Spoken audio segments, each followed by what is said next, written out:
చర్చ అన్నాడు, మమ్మల్ని పిలిచిండు, సవాల్ చేసిండు. మళ్ళీ మేము పోతే పిరికి సన్నాసిలాగా పారిపోయిండు. మళ్ళీ నిన్న డైలాగులు కొడతాడు, నాగార్జున సాగర్ చర్చ వస్తావా కట్ట మీద అని. నేను అడుగుతున్నా రేవంత్ రెడ్డిని, నాగార్జున సాగర్ కట్టినప్పుడు, శ్రీశైలం కట్టినప్పుడు నువ్వు ఉన్నావు అసలు రాజకీయంలో? నువ్వు ఏ పార్టీలో పుట్టినావు? నువ్వేదో కాంగ్రెస్ లో పుట్టినట్టు, కాంగ్రెస్ ని నువ్వు పుట్టించినట్టు డైలాగులు ప్రజలు అన్ని చూస్తున్నారు. వాస్తవమైంది కేసీఆర్ గారు చెప్పిన దానిలో కూడా ఖచ్చితంగా రాయలసీమ కూడా మంచిగా ఉండాలని కోరుకున్నాం, ఆంధ్ర ప్రజలు కూడా బాగుండాలని కోరుకున్నాం. కానీ ఏం కోరుకున్నాం మేము? మా రాష్ట్ర ప్రజల ప్రయోజనాలు నెరవేరిన తర్వాత, తెలంగాణ రైతాంగం ప్రయోజనాలు సమృద్ధిగా పూర్తి స్థాయిలో డిఫైన్ చేయబడ్డ తర్వాత, గోదావరి మిగులు జలాల్లో మా వాటా తేలాలి, నికర జలాల్లో మా వాటా తేలాలి, కృష్ణలో మా వాటా తేలాలి, మా అవసరాలు పూర్తి కావాలి. ఆ తర్వాత కిందికి పోయే నీళ్లు మీరు వాడుకోండి, మేము వద్దంటలేం. కానీ ఏవి తేల్చకుండానే మరి బడితున్నోందే బర్రె అన్నట్టు ఇవాళ మా కేంద్ర ప్రభుత్వం చుట్టూ మా చేతులుంది, బీజేపీ మేము చెప్పినట్టు ఆడుతుంది, మా శిష్యుడే ఇవాళ తెలంగాణ ముఖ్యమంత్రి కాబట్టి నేను ఆడిచ్చినట్టు ఆడాలని చెప్పి చంద్రబాబు నాయుడు గారు అనుకుంటే, దానికి శిష్యుడు వంత పాడితే గురుదక్షిణ చెల్లించుకోవాలనుకుంటే, గోదావరి నీళ్లను సంతర్పణ చేయాలనుకుంటే మేము గమన కూర్చోవాలా? తెలంగాణ వాటా తేల్చండి.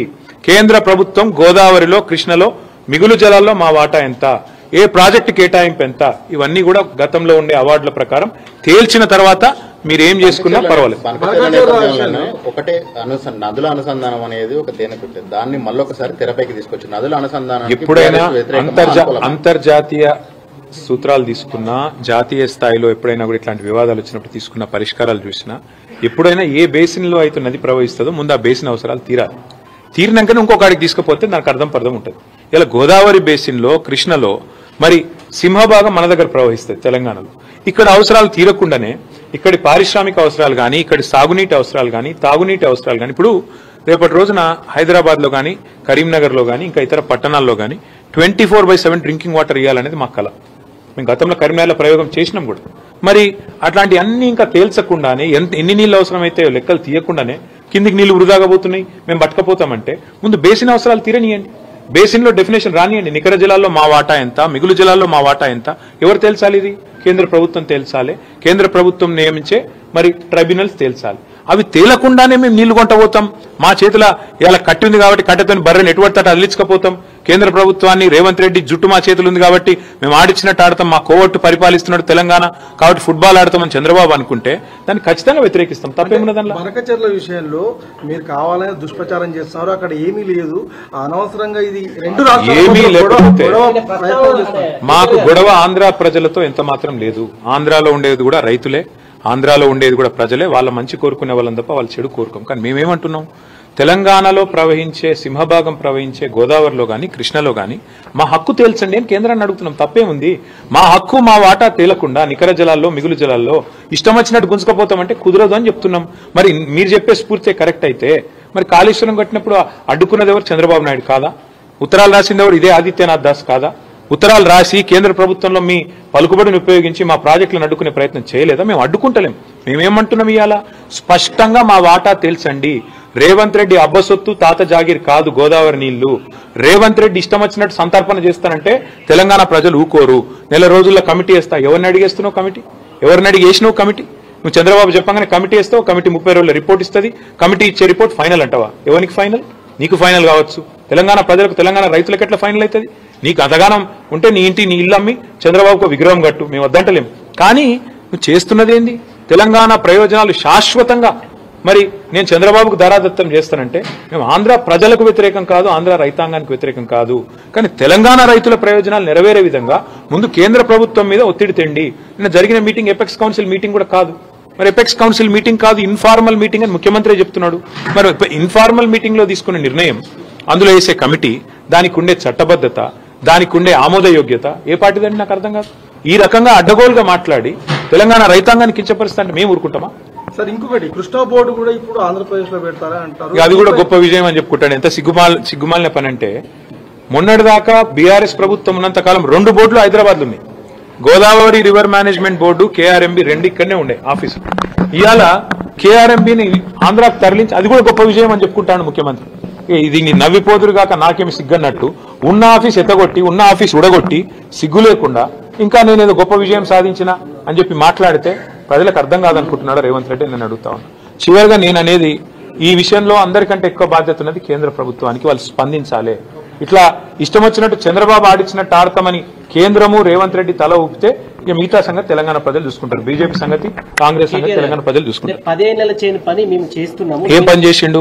కృష్ణా బోర్డును అప్పచెప్పుడా? పని చేసుడంటే కృష్ణా బోర్డును ఆంధ్రాకు తరలించుడా, లేదా గోదావరి మిగులు జలాల్లో మరి లేని హక్కును ఆంధ్రాకు దారాదత్తం చేయడం ఏంది పని?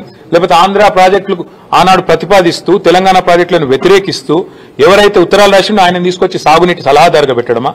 లేదా కేసీఆర్ గారు బ్రహ్మాండంగా తెలంగాణలో ఒక సంక్షేమ వాతావరణం తీసుకొస్తే, పండుగలాగా వ్యవసాయాన్ని చేస్తే, వరిధాన్యం ఉత్పత్తిలో భారతదేశంలో నెంబర్ 1 చేస్తే, ఇలా కేసీఆర్ మీద కోపంతో కన్నెపల్లి మోటార్ లాంచ్ చేయకుండా మిడ్ మానేర్ నిండబెట్టి మొత్తం రాష్ట్రంలో పంటలన్నీ ఎండుతుంటే, ఇవాళ కరువు వాతావరణం ఉంటే, కిందికెళ్లి నీళ్లు లక్షల క్యూసెక్ల నీళ్లు కిందికి పోతుంటే గుడ్లప్పగిచ్చి చూడడమా తెలంగాణ సాగునీటి రంగంలో ఆయన సాధించిన విజయం? గోదావరిలో ఈరోజు బ్రహ్మాండంగా మోటార్ లాంచ్ చేస్తే కన్నెపల్లిలో ఏ కరువు ఛాయలు లేకుండా ఇలా నార్మల్ పోసుకున్న రైతులు ఎదురు చూస్తున్నారు. ఎప్పుడు వాన పడుతుంది, ఊళ్ళల్లా కప్పలను వేసుకొని ఇలా పూజలు చేస్తాను వానలు పడాలని. అట్లాంటి పరిస్థితుల్లో రాష్ట్రం ఉంటే, రాష్ట్ర రైతాంగం ఉంటే, సోయిలేనోడు ముఖ్యమంత్రి, జై తెలంగాణ అని ముఖ్యమంత్రి తెలంగాణ నీళ్లను దారాదత్తం చేస్తుంటే బీఆర్ఎస్ ఊకుంటుందా? ఖచ్చితంగా కొట్లాడతాం, గొంతు విప్పి పోరాడతాం, చివరిదాకా తెగించి కొట్లాడతాం. మేమే జవాబిస్తామని కాంగ్రెస్ వల్ల మేమే జవాబిస్తామంటున్నాం, మీరు మాత్రం రెచ్చగొడుతున్నారు ప్రజలని చెప్పి నిన్న రేవంత్ రెడ్డి చెప్పారు. హక్కుల గురించి మేము ప్రశ్నిస్తే రెచ్చగొట్టడం అవుతుందా?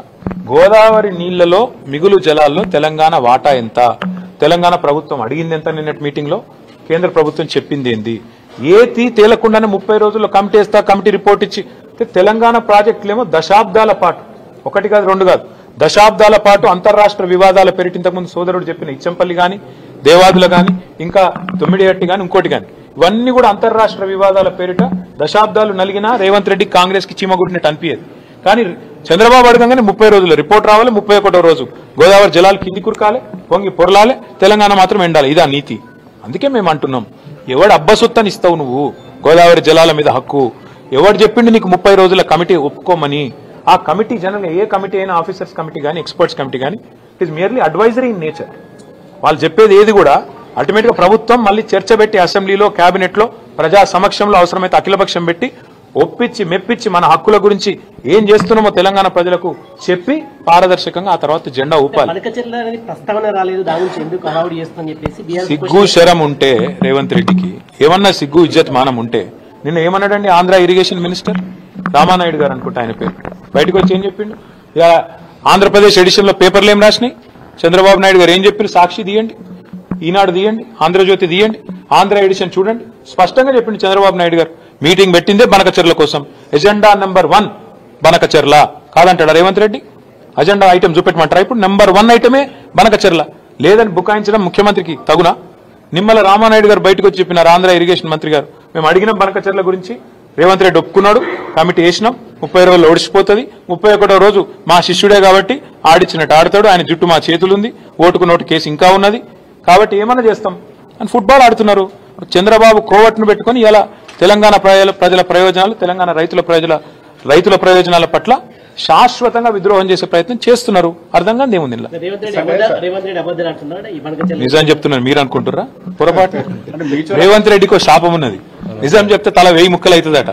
ఎన్ని నిజాలు చెప్పిండండి రేవంత్ రెడ్డి? యాద్ చేసుకోండి మీరు. రుణమాఫీ చేస్తా అన్నాడు December 9 అయిపోయిందా రుణమాఫీ? 2500 ఇస్తా అన్నాడు మహిళలకు, ఇచ్చేసిండా? 6 గ్యారెంటీలు అమలైనాయా? 4000 పెన్షన్లు అయిపోయినాయా? సోనియమ్మ పంపుతుందన్నాడు తులం బంగారం వచ్చిందా?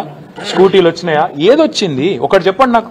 రేవంత్ రెడ్డి సాధించిన విజయాలు ఒకటి చెప్పండి సార్. స్థానిక సంస్థల ఎన్నికలకు సంబంధించి 42% రిజర్వేషన్ అంటే కాంగ్రెస్ పోతుంది ప్రజల్లోకి. సో కాంగ్రెస్ పార్టీ ఏం చెప్పినా, ఎన్ని రకాల విన్యాసాలు చేసినా ఒకటి వాస్తవం, వాళ్ళ చేతుల్లో ఉన్నాయేమో చేయరట. కాంగ్రెస్ ఏం చెప్పింది? బీసీలకు బీసీ డిక్లరేషన్ లో సంవత్సరానికి 20,000 కోట్ల బడ్జెట్ పెడతా అన్నాడు, 5 ఏళ్లలో 1,00,000 కోట్ల బడ్జెట్ ఇస్తామన్నారు. బీసీలకు 42% వాటా ప్రభుత్వ కాంట్రాక్టులు ఇస్తామన్నాడు, చేతులునేమో చేయరట. ఓబీసీ మినిస్ట్రీ పెడతామన్నారు, బీసీలకు 42% వాటా ఇచ్చిండా? పోనీ మినిస్ట్రీలో, పోనీ ఓబీసీ మినిస్ట్రీ పెట్టిండా? 1,00,000 కోట్ల బడ్జెట్ అన్నాడు, సంవత్సరానికి 20,000 కోట్లు అన్నాడు, పెట్టిండా? బీసీ సప్లాన్ అన్నాడు, పెట్టిండా? అవెంత మోసమో ఇదంతే మోసము. నేతి బీరకాయల నెయ్యి ఎంత ఉంటుందో కాంగ్రెస్ పార్టీ బీసీ డిక్లరేషన్ లో కూడా బీసీల పట్ల చిత్తశుద్ధి గంతే ఉన్నది. మైసూర్ బజ్జీలో మైసూర్ ఎంత ఉంటుందో గంతే ఉన్నది తప్ప ఇందులో ఏం లేదు.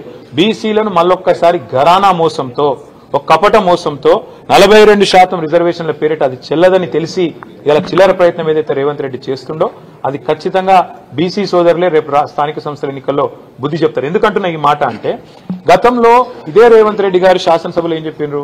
42% రిజర్వేషన్ విద్యలో ఉపాధిలో రాజకీయంగా కావాలి అంటే ఒకటే పరిష్కారం, పార్లమెంట్కు పంపాలి, పార్లమెంట్ లో చట్టబద్ధత కావాలి, ప్రెసిడెంట్ గారు సంతకం పెట్టాలన్నాడు. మరి నిన్న లోకల్ బాడీ ఏదో పంచాయతీ ఆర్డినెన్స్ చేసిన అన్నాడు. మున్సిపల్ బిల్ కూడా ఇంకా సవరించలేదు. విద్యలో ఉపాధిలో ఏం చేస్తాడో తెలియదు. 42% అంటే కేవలం జెడ్పీటీసీ ఎంపీటీసీల కాడికేనా, లేకపోతే జిల్లా పరిషత్లు, మండల పరిషత్లు, అదేవిధంగా విద్యలో ఉపాధిలో అన్నిట్లో ఇచ్చేది ఉందా? అంటే ఏ రకమైన మోసమో ఇది అర్థం చేసుకోవాలని బీసీ సోదరులను కోరుతా ఉన్నా. ఒకటే ఒక మార్గం ఈ దేశంలో 42% రిజర్వేషన్లు సాధించాలి అంటే ఎస్సీలైనా ఎస్టీలైనా ఏ రకంగానైతే 9th షెడ్యూల్లో రాజ్యాంగంలో చేర్చి తమ హక్కును పొందుతున్నారో రాజ్యాంగబద్ధంగా, అదే పద్ధతుల్లో బీసీ సోదరులు కూడా 9th షెడ్యూల్లో చేరిస్తేనే కాన్స్టిట్యూషన్ లో హక్కు వస్తుంది తప్ప రేవంత్ రెడ్డి ఒక ఆయుధం బారేస్తేనో లేకపోతే ఒక ఆర్డినెన్స్ బీజేపీ గవర్నర్ గారికి ఇస్తేనో ఇది అయ్యేది కాదు. 9th షెడ్యూల్లో చేరిస్తే తప్ప పరిష్కారం రాదని నేను చెప్పడం కాదు, జస్టిస్ ఈశ్వరయ్య గౌడ్ గారు లాంటి పెద్ద మనుషులు చెప్తా ఉన్నారు, చిరంజీవులు గారు లాంటి రిటైర్డ్ ఐఏఎస్ అధికారులు చెప్తా ఉన్నారు. రాజకీయం కోసం రాజకీయం చేయడం వేరు బ్రదర్. మేము కూడా గతంలో ఇదే పద్ధతుల్లో పార్లమెంటుకు ప్రెసిడెంట్ గారికి పంపాం. 37% రిజర్వేషన్ బలహీన వర్గాలకు ఇవ్వాలని మేము పంపినాం. మా ప్రభుత్వం ఉన్నప్పుడు కేసీఆర్ గారి నాయకత్వంలో ప్రెసిడెంట్ గారు సంతకం పెట్టలేదు, బీజేపీకి ఇష్టం లేదు. వాస్తవం ఏంది? చిత్తశుద్ధి లేని శివపూజలాగా ఏదో ఇయ్యాలి కాబట్టి 42% ఇచ్చినామని చెప్పుకోవడానికి చెప్తా ఉన్నారు తప్ప ఇందులో ఏ రకంగా కూడా అందులో న్యాయబద్ధత లేదు, చట్టబద్ధత లేదు, హేతుబద్ధత లేదు. ఇది బీసీ సోదరులకు అర్థమైంది. ఎవరికి అర్థమైనా కాకపోయినా ఇది మాత్రం వాస్తవం అని నేను చెప్తాను.